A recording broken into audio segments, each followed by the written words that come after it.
Nesse momento nós estaremos refletindo um pouco sobre a palavra do Senhor, uma palavra de Deus para mim e para a sua vida, todos que estão chegando também.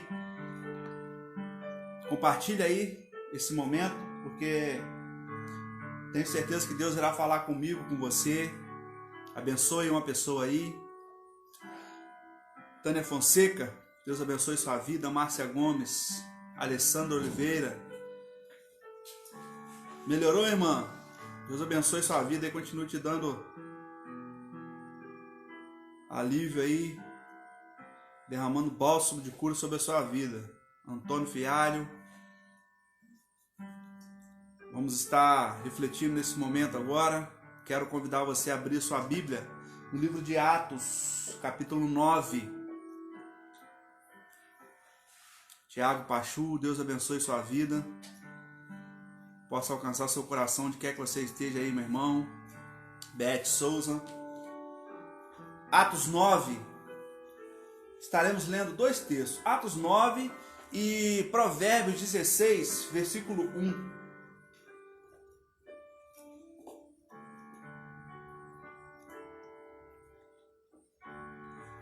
Vamos à leitura da palavra. Atos 9 vai nos dizer assim: Saulo, respirando ainda ameaças de morte contra os discípulos do Senhor, dirigiu-se ao sumo sacerdote e lhe pediu cartas para as sinagogas de Damasco, a fim de que, caso achasse alguém que era do caminho, tanto homens quanto mulheres, os levassem presos para Jerusalém.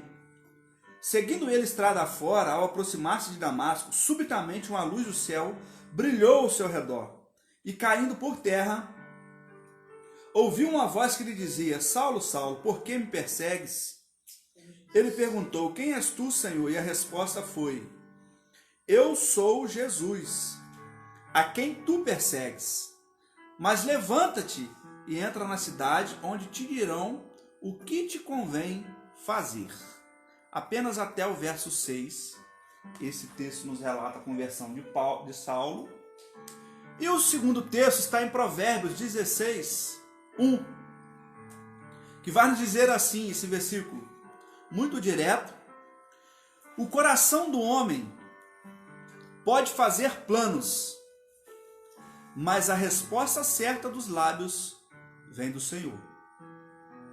O coração do homem pode fazer planos, mas a resposta certa dos lábios vem do Senhor. Amém? Palavra do Senhor. Nós estamos entrando na segunda metade do ano de 2020. 6 meses se passaram e eu tenho certeza que esse ano não está sendo nada fácil para ninguém. Eu tenho certeza que todos nós temos enfrentado desafios, dificuldades, privações. Foi realmente um ano atípico.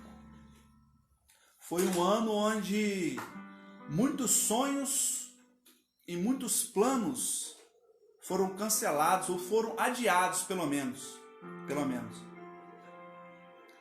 E quantas pessoas fizeram um plano para esse ano?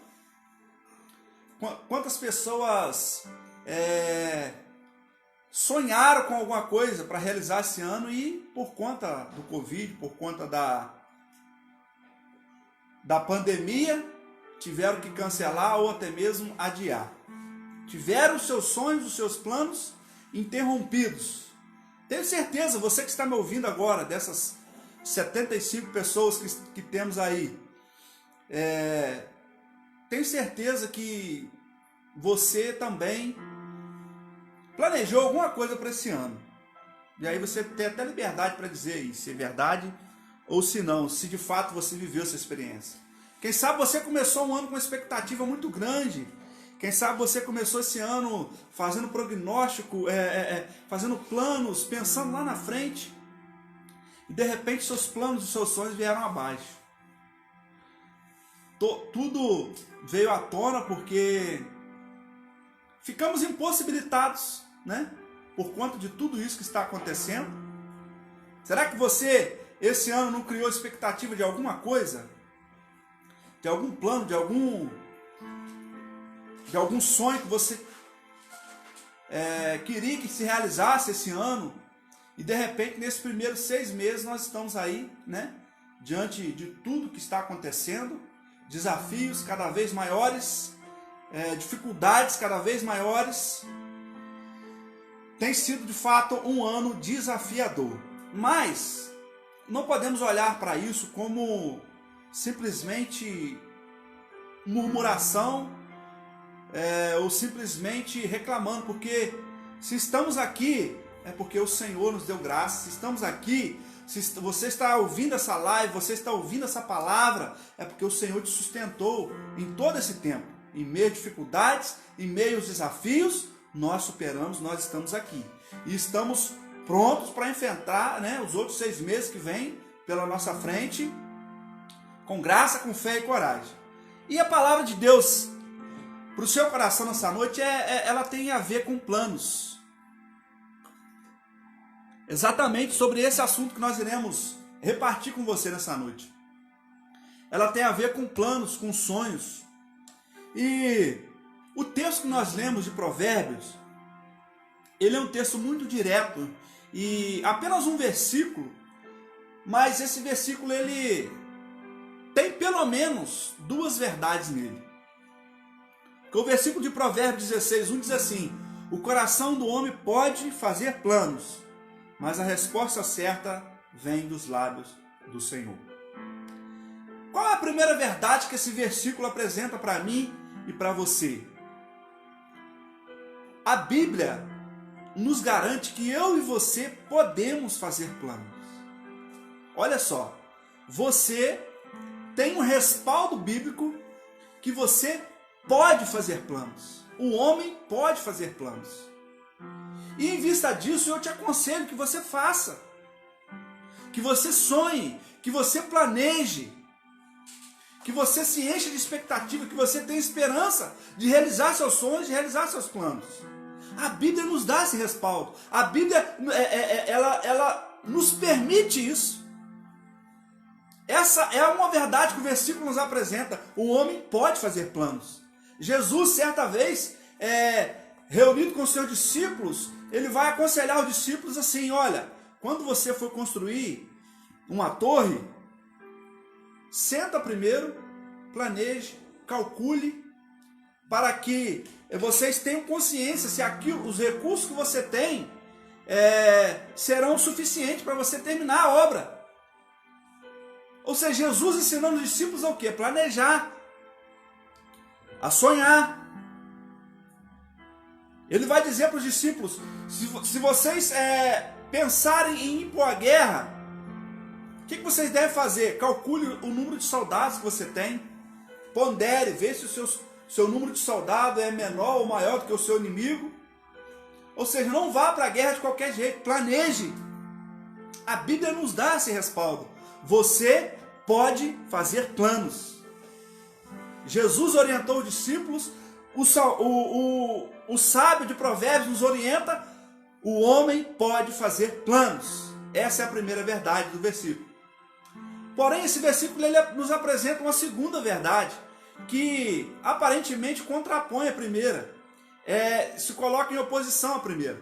Porque apesar do homem poder fazer planos, a segunda verdade vai nos dizer que a resposta certa vem do Senhor. E nós entendemos que, mesmo podendo fazer planos, a Bíblia me permite, porém ela não me garante que todos os meus planos serão concluídos, ou todos os meus planos serão realizados. Uma coisa é você poder fazer, e você deve. Outra coisa é você ter certeza de que aquilo vai dar certo, de que aquilo vai se realizar. São 2 verdades, parece que antagônicas entre si. Mas eu não quero aqui liberar sobre você uma palavra negativa. Não. Eu quero trazer algumas reflexões sobre planos e sonhos, tanto para mim quanto para você. Mônica está dizendo: ele sabe o que é melhor para nós. Verdade. Nós vamos falar isso. Então o que acontece?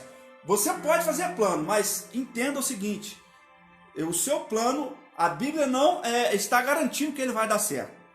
Ponto. E aí você pode lembrar da sua vida, da sua experiência.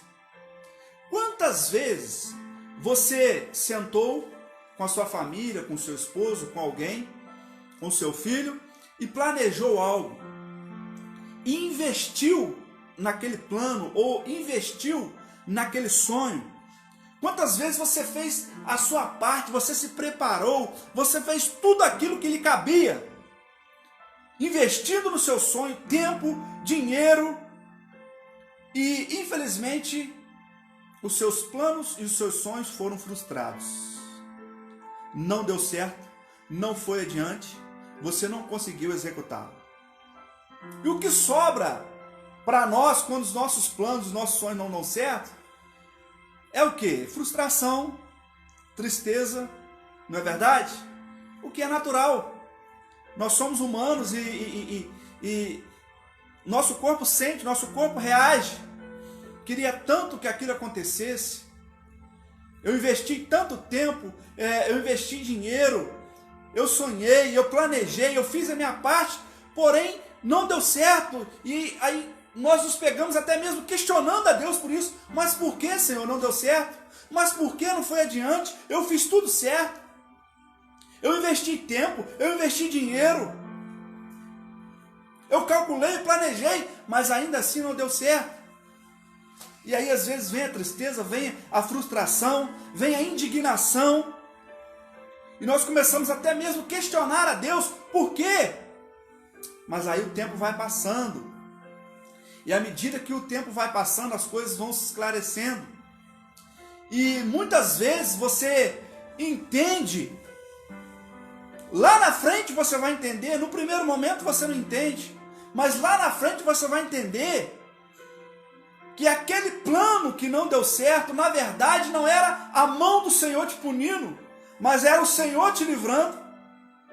Era o Senhor não permitindo que acontecesse, porque Ele tinha algo melhor para você na frente.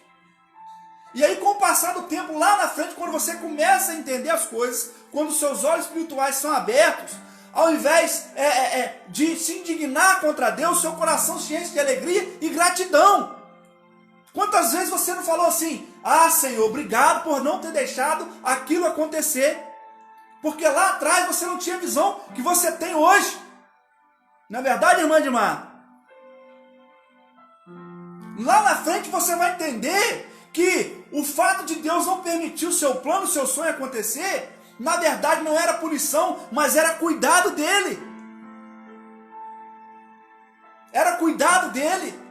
Era provisão dele, era livramento dele.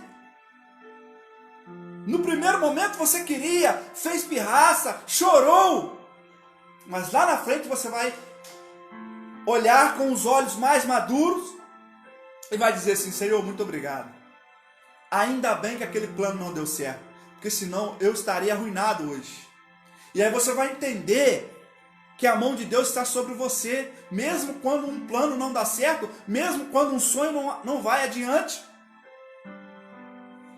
Quantas meninas e meninos, quantos jovens aí, agora os jovens de Monte Alegre estão nos assistindo, quantos namoros que foram terminados, quantas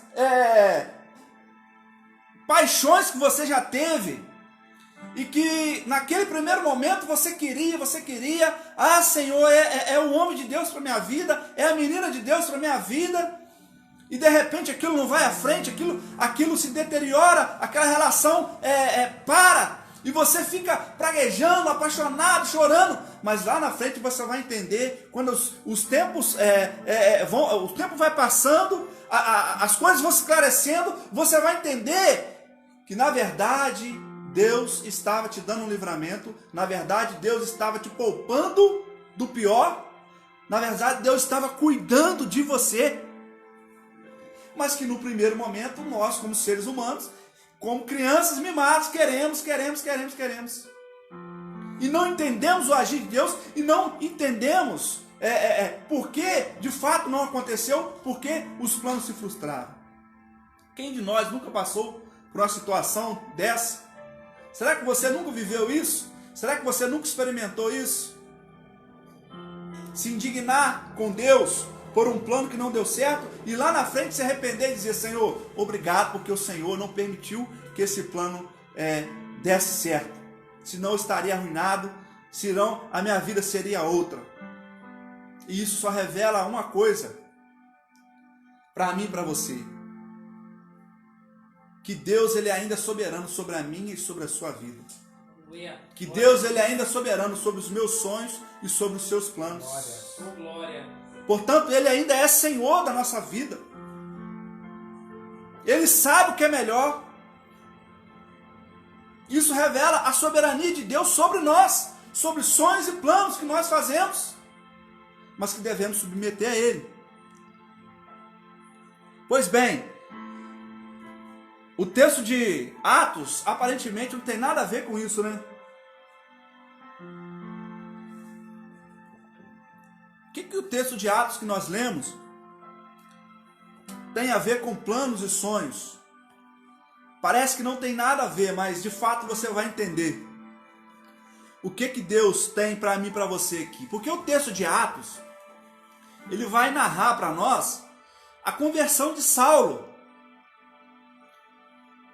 O momento em que ele tem um encontro com Jesus, né, no caminho de Damasco, e vai ter sua vida mudada e transformada a partir desse encontro. E quando nós falamos de Paulo, nós não estamos falando de qualquer pessoa. Quando nós falamos de Paulo, nós estamos falando do maior missionário que os cristãos daquela época tiveram. Paulo foi o maior plantador de igreja do seu tempo. Paulo foi um dos escritores mais eruditos do seu tempo. Paulo vai escrever a maior parte do Novo Testamento, foi a autoria de Paulo. Paulo foi um homem que, depois de Jesus, no Novo Testamento, o nome que surge é de Paulo. O nome mais falado, referência para os cristãos. A nossa vida hoje, a nossa teologia hoje, tem muito dos escritos de Paulo. Então Paulo foi um grande homem, Paulo foi um homem de referência, Paulo foi um grande missionário, um grande escritor, o maior plantador de igreja. Agora acredite, tudo isso veio acontecer na vida de Paulo a partir de um plano que deu errado. Preste atenção nisso. Paulo veio a se tornar esse grande homem por conta de um plano que deu errado. Olha o que nós lemos no texto de Atos 9. Vai falar que Saulo ainda, né, antes de ser Paulo, respirando ainda ameaças de morte contra os discípulos do Senhor, dirigiu-se ao sumo sacerdote e lhe pediu cartas para a sinagoga de Damasco, a fim de que, caso achasse alguém que era do caminho, assim tanto homens como mulheres, os levasse presos para Jerusalém. Perdão.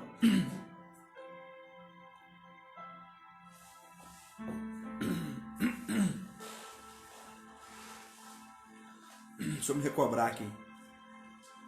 O que está acontecendo aqui? Paulo, na verdade Saulo, antes de ser Paulo, era um religioso, um fariseu, alguém que era muito assíduo ali, né, na sua religiosidade, era um tirano, era um fariseu tirano, que um belo dia, ao perceber que o movimento do cristianismo, o movimento dos discípulos estavam crescendo, a igreja do Senhor Jesus estava crescendo naquela época, Paulo tem uma ideia. eu vou acabar com esse movimento. Eu vou extirpar esses hereges. Eu vou simplesmente colocar um fim na igreja que professa o nome de Jesus, desse homem que está aí fazendo milagre, curando. E aí Paulo tem uma ideia: eu vou, né, à sinagoga, vou ao sumo sacerdote, vou me dirigir ao sumo sacerdote, vou pegar cartas. Ou seja, Paulo estava legitimando o seu plano. Ele não queria fazer nada errado. Ele vai até as autoridades, ele pega, ele tem a legalidade, ele tem a lei a seu favor para destruir a igreja, para parar a igreja. Esse é o plano de Paulo. Então ele se levanta num belo dia e tem esse grande plano, essa grande ideia. Eu vou fazer parar esse movimento, só que para isso eu preciso buscar legalidade. Eu preciso ir na lei, nas autoridades, e ele consegue cartas para matar, cartas para prender, cartas para levar ao cárcere. Ele estava legitimado, ele fez tudo o que teria que ser feito para que o seu plano desse certo. Então, nesse intuito de que o seu plano desse certo, qual era o plano? Eu vou parar a igreja, eu vou destruir esse movimento. Só que, no entanto, esse era o plano de Paulo. E nem sempre os nossos planos dão certo. Porque Deus tem um plano maior para mim e para você. Verdade, Jesus. Nós precisamos disso. Deus tem um plano maior para mim e para você. Aleluia. E na vida de Paulo não foi diferente. Deus tinha um plano maior na vida de Paulo. E esse Paulo, que vai até o sumo sacerdote, que vai até as autoridades, para conseguir cartas para matar, se tornaria o Paulo que escreveria 13 cartas no Novo Testamento, Aleluia. que agora não são cartas para matar, mas são cartas para edificar a minha e a sua vida. É a palavra de Deus que nós temos em mãos hoje. Amém, Jesus. O Paulo que queria acabar com a igreja se tornou o maior plantador de igreja. Aleluia. O Paulo que queria acabar com o movimento se tornou o maior missionário, o maior escritor. E a palavra de Deus chega a mim e a você por conta desse Paulo, que teve um plano de destruir a igreja. Mas esse era o plano de Paulo. O plano de Deus, ele é muito maior para mim e para você. O plano de Deus era muito maior para a vida de Paulo. Paulo queria destruir a igreja, se tornou o maior plantador de igreja. Olha só como que os planos de Deus, ele transcende o nosso entendimento. Como que o plano de Deus para mim e para você, eles sempre serão maiores e melhores. Talvez Paulo não estava entendendo nada. Saiu com a sua comitiva, legitimado pela lei, ou seja, não estava fazendo nada ilegal, planejou, arquitetou tudo, e de repente uma luz aparece, ele cai no chão, não consegue ver nada, fica cego por 3 dias. O que passou na cabeça de Paulo? Mas o que está acontecendo? O que eu fiz de errado? Eu estou simplesmente cumprindo a lei, eu estou simplesmente executando o meu plano. Mas a verdade, o que Deus queria era fazer daquele homem um grande missionário, um grande plantador de igreja, um homem que seria um referencial para mim e para você. Portanto, não murmure, ou não pragueje, ou não se volte contra Deus por um plano que não deu certo na sua vida. E alguns conselhos que eu gostaria de dar para você em relação a planos e sonhos, dentro de tudo isso que nós falamos até agora, sobre a vida de Paulo, sobre a perspectiva do sábio aqui em Provérbios. Quem sabe você está aí frustrado, né? O ano começou dessa forma, frustrando totalmente as nossas expectativas, né? Impedindo alguns sonhos, impedindo alguns planos. nos entristecendo. Não se entregue a esse sentimento. Entenda que Deus, Ele ainda está no controle da minha e da sua vida. Entenda que Deus sabe o que é melhor para mim e para você. Então, o primeiro conselho que eu gostaria de deixar para você que está aí, né, pensando sobre o que vai ser desses próximos 6 meses do ano, o que vai ser dos nossos sonhos, dos nossos planos. Primeiro conselho para mim e para você: não faça planos sem antes apresentá-los a Deus. Seja o plano ou o sonho menor que seja, o mais simples que seja, não faça planos, não sonhe sem antes apresentá-los a Deus. Convide o Senhor para fazer parte dos seus sonhos. Convide o Senhor para fazer parte dos seus planos. Apresente a Deus. Não planeje e não sonhe sem antes colocar Deus na frente. Mas uma coisa que nós precisamos entender nós precisamos apresentar os nossos planos para Deus, mas não é simplesmente apresentar ao Senhor e falar assim: aprova, Senhor, os meus planos. Não. Apresentar os nossos planos para Deus é dar a Ele a chance de autorizar ou não, dizer sim ou não, porque às vezes nós convidamos o Senhor para nossos planos, mas nós só queremos que Ele simplesmente assine embaixo tudo que nós planejamos. E se Deus falar: não, está errado, esse plano não vai dar certo, e esse plano não é o que eu quero para você. Nós precisamos convidar o Senhor para os nossos planos, mas nós precisamos deixar Ele ser Senhor, para dizer para mim: meu filho, esse plano vai dar certo, meu filho, sai fora que é furada. Esse plano não vai dar certo, esse plano não é de Deus para a sua vida. Portanto, convide, não faça plano sem apresentar ao Senhor. Porém, apresente ao Senhor, mas entenda que Ele pode dizer o sim, mas também pode dizer o não. E independente da resposta, você precisa entender que a resposta dele é a melhor para mim e para a sua vida. Esse é o primeiro conselho. Segundo conselho: tenha consciência de que os planos de Deus, eles são maiores e melhores do que o seu. Tenha consciência que os planos de Deus sempre serão maiores e melhores do que o meu e do que o seu. Pois bem, se eu tenho essa consciência, se eu tenho essa fé que os planos de Deus são maiores do que os meus e do que os meus sonhos, do que os meus planos, o que eu devo fazer? Priorizar os sonhos, os planos dele. Alinhar os meus desejos, as minhas vontades, as vontades dele. Posso sonhar? Sim. Posso planejar? Sim.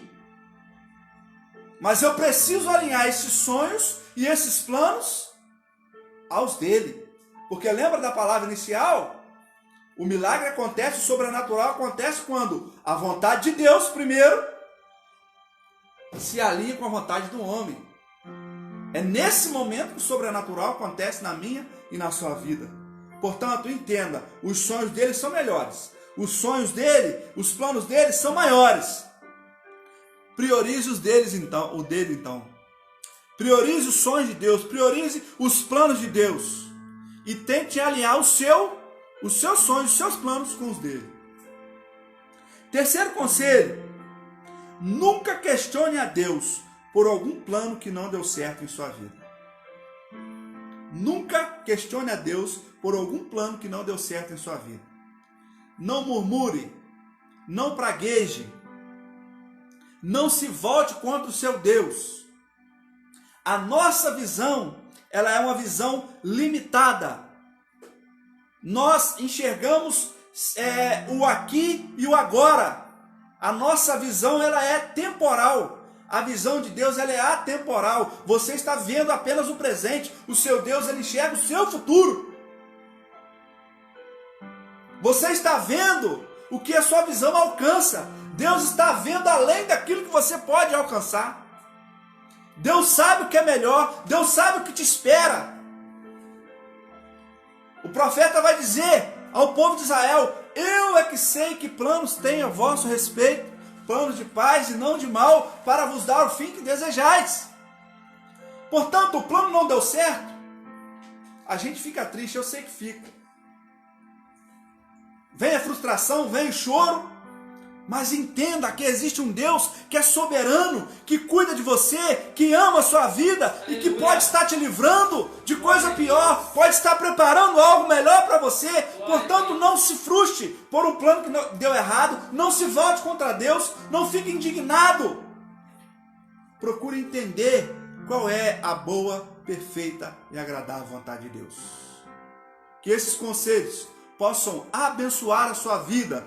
Eu não sei qual é a sua realidade, eu não sei o que você está vivendo, eu não sei se você chora, eu não sei se você está frustrado com os 6 primeiros meses do ano, mas uma coisa eu sei: o Senhor é Senhor da sua vida, o Senhor continua no controle da minha e da sua vida, Ele é soberano sobre sonhos e planos. Não se frustre, não se volte contra o seu Deus, entenda que o que Ele tem para mim e para você é infinitamente maior e melhor do que nós possamos imaginar. Amém? Que Deus possa abençoar a sua vida, que você possa pegar esses conselhos aí e se encher de força, se encher de vontade para poder rompermos nesses próximos 6 meses que nos esperam, que nos aguardam. Venha o que vier, o desafio que estiver diante de nós, nós venceremos, porque Ele está conosco. Amém? Vamos cantar mais uma canção e depois estaremos orando pela sua vida.